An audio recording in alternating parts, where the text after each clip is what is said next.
7 kebiasaan positif yang menjaga rumah anti kumuh. Ibu minimalis wajib tahu. Sebelum lanjut lagi, jangan lupa untuk klik tombol subscribe, share, dan like ya. Makasih. Dan kita lanjut sekarang. Halo Bunda semua, semoga semuanya sehat selalu ya. Bayangkan pagi hari buka mata, bukannya segar malah langsung pening. Lihat tumpukan baju setinggi gunung api yang siap meletus kapan saja di sudut kamar. Sekarang ini lagi tren banget gaya hidup minimalis, tapi kok rasanya rumah kita malah makin mirip gudang transit paket belanja online yang isinya barang-barang tidak jelas fungsinya. Berdasarkan sebuah artikel gaya hidup sehat yang sempat viral, disebutkan bahwa lingkungan rumah yang berantakan itu berbanding lurus sama tingkat stres ibu rumah tangga yang makin meroket tajam. Padahal, rumah yang anti kumuh itu bukan soal luas bangunan atau mahalnya perabotan, melainkan soal bagaimana kita mengelola kebiasaan kecil sebelum semuanya berubah jadi kekacauan massal yang bikin tensi naik. Penting banget buat kita bahas ini, karena kalau rumah sudah rapi, jiwa kita pun tidak akan gampang tantrum hanya karena lihat remah biskuit di lantai. Kebiasaan pertama yang wajib kita punya itu adalah langsung eksekusi cucian piring setelah makan tanpa tapi dan tanpa nanti. Jangan biarkan piring kotor itu beranak pinak di wastafel sampai membentuk ekosistem baru karena aromanya bisa mengalahkan parfum paling mahal sekalipun. Bayangkan saja kalau kita tunda 1 sendok nanti sore, tiba-tiba sudah ada 1 batalion piring kotor yang menatap kita dengan penuh dendam saat kita mau masak makan malam. Jadi mending capek 5 menit sekarang daripada nangis Bombay, lihat tumpukan piring yang tingginya sudah menyaingi gedung pencakar langit. Ibu minimalis itu prinsipnya simple, yaitu apa yang dipakai sekarang harus langsung kembali bersih. Detik itu juga biar dapur tetap estetik dan hati tetap tenang. Selanjutnya, kebiasaan kedua adalah disiplin membereskan kasur. Segera setelah kita bangun dari sana, di pagi hari yang cerah. Kasur yang rapi itu memberikan ilusi kalau seluruh rumah sudah bersih.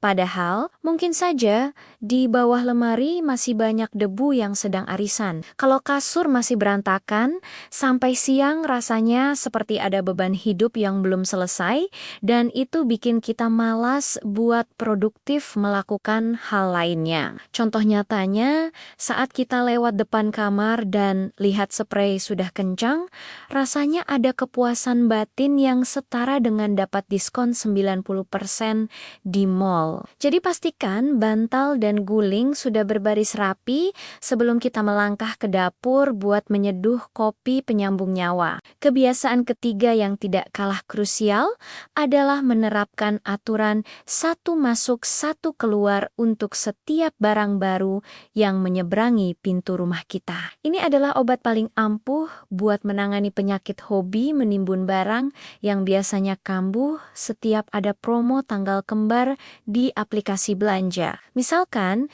kita beli 1 daster baru yang motifnya lucu sekali, maka harus ada 1 daster lama yang sudah bolong, ketiaknya untuk segera dipensiunkan atau didonasikan. Tanpa aturan ini, rumah kita bakal penuh sesak sama barang yang sebenarnya cuma jadi pajangan debu dan bikin rumah terasa makin sempit. Serta sumpek, kita ini ibu rumah tangga, bukan pengelola museum barang antik.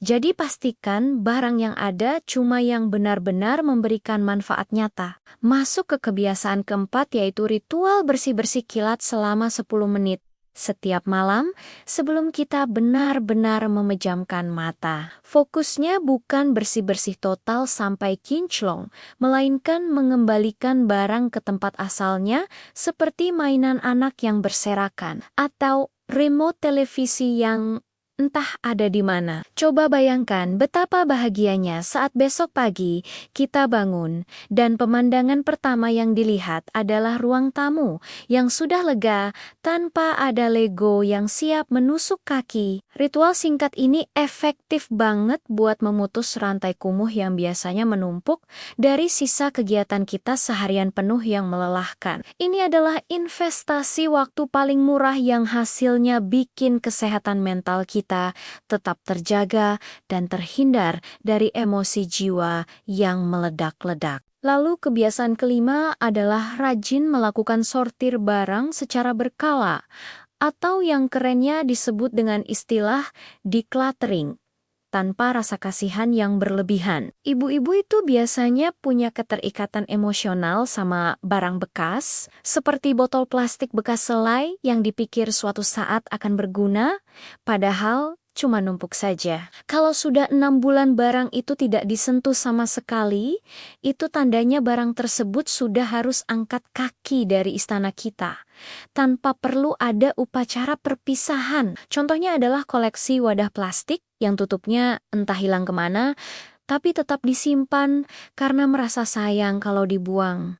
Padahal cuma bikin lemari dapur meledak. Lepaskan saja semua beban itu, karena rumah yang lega jauh lebih berharga daripada tumpukan plastik yang cuma bikin kita pusing setiap kali buka pintu lemari. Kebiasaan keenam yang sering disepelekan adalah selalu mengembalikan barang ke tempat asalnya saat itu juga, tanpa menaruhnya sembarangan di permukaan meja. Meja makan atau meja rias itu sering jadi korban tempat pendaratan darurat, kunci motor atau surat tagihan yang belum dibayar, sampai akhirnya numpuk jadi bukit. Kalau kita membiasakan diri buat menaruh kembali gunting ke laci setelah pakai, maka kita tidak perlu drama keliling rumah sambil teriak tanya ke suami dan anak. Rumah anti kumuh itu kuncinya ada pada kedisiplinan tangan kita sendiri. Buat tidak menciptakan titik-titik tumpukan barang baru di setiap sudut ruangan. Ingat bahwa permukaan meja yang kosong itu adalah pemandangan paling mewah yang bisa dimiliki oleh seorang ibu minimalis di tengah hiruk-pikuk urusan domestik. Terakhir, kebiasaan ketujuh adalah melibatkan seluruh anggota keluarga buat bertanggung jawab atas barang milik mereka masing-masing dengan cara yang menyenangkan. Jangan jadi pahlawan kesiangan yang beresin semua sendirian sampai pinggang mau patah, karena itu cuma bikin kita cepat tua dan hobi marah-marah.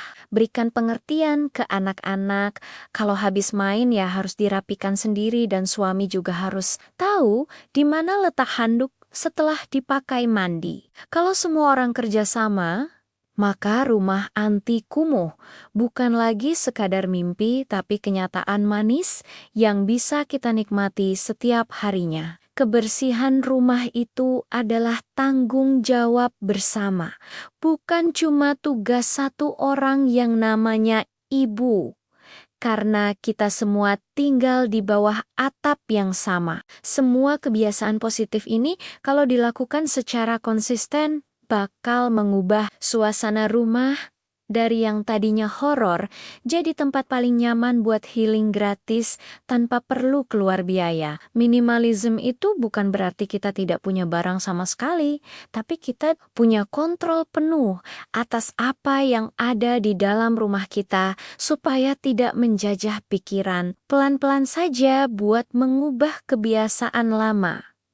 Karena yang penting itu progresnya bukan soal sempurna dalam semalam, yang malah bikin stres sendiri. Mari kita mulai dari satu langkah kecil hari ini, supaya rumah kita jadi tempat yang penuh energi positif dan jauh dari kata kumuh yang merusak pemandangan. Optimis saja.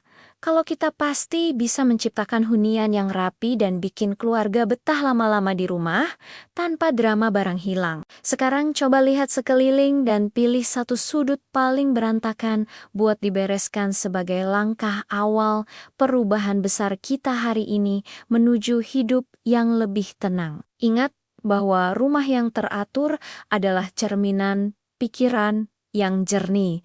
Jadi jangan biarkan kekacauan menguasai hari-hari indah kita bersama orang tersayang. Kita semua hebat dan punya kekuatan buat mengatur rumah.